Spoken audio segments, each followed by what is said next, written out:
This is the current temperature of the heat shield. We've got 53 degrees. Now we're going to run 4 magazines through it, and we're going to look at the difference afterwards.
Got 196 on the suppressor.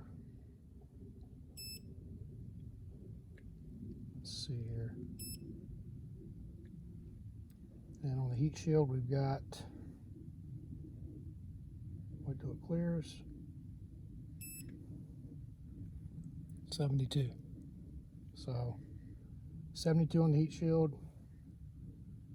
Suppressor's probably going to creep up a little bit. 196.